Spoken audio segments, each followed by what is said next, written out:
छत्तीसगढ़ एक बार फिर देश की आंतरिक सुरक्षा और विकास नीति के केंद्र में आ गया है। केंद्रीय गृह मंत्री अमित शाह 22 और 23 जून को 2 दिवसीय दौरे पर राज्य आ रहे हैं। ये दौरा न केवल राज्य की सुरक्षा व्यवस्था की पड़ताल करेगा, बल्कि केंद्र सरकार की विकास योजनाओं को जमीनी हकीकत से जोड़ने का प्रयास भी करेगा।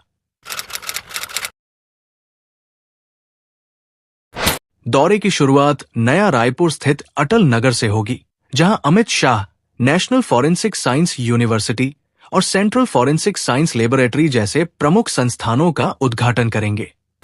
इन संस्थानों की स्थापना राज्य को अपराध जांच की वैज्ञानिक दक्षता में आत्मनिर्भर बनाने की दिशा में एक बड़ा कदम मानी जा रही है। इससे न केवल छत्तीसगढ़ बल्कि मध्य भारत के अन्य राज्यों को भी लाभ होगा। इसके बाद गृह मंत्री मुख्यमंत्री विष्णुदेव साय और सुरक्षा एजेंसियों के शीर्ष अधिकारियों के साथ बंद कमरे में उच्च स्तरीय बैठक करेंगे। इस बैठक का केंद्र बिंदु राज्य में नक्सल प्रभावित क्षेत्रों की मौजूदा स्थिति, अभियानों की प्रगति और भविष्य की रणनीतियां होंगी। ये चर्चा ऐसे समय में हो रही है जब केंद्र सरकार नक्सलवाद के खिलाफ निर्णायक मोड़ पर खड़ी है।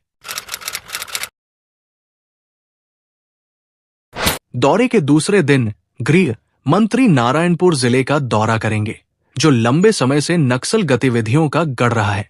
वहां वे सुरक्षा बलों के जवानों से सीधा संवाद करेंगे और स्थानीय ग्रामीणों से मिलकर विकास योजनाओं की प्रगति की पड़ताल करेंगे। माना जा रहा है कि ये संवाद न केवल सैनिकों का मनोबल बढ़ाएगा, बल्कि ये भी सुनिश्चित करेगा कि सरकार की योजनाएं जमीन पर कितनी प्रभावी है।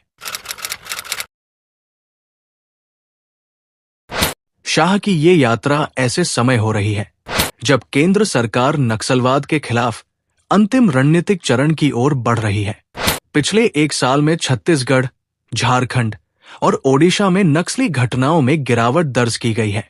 ऐसे में ये दौरा विकास और सुरक्षा की दोहरी रणनीति को मजबूती देने वाला साबित हो सकता है।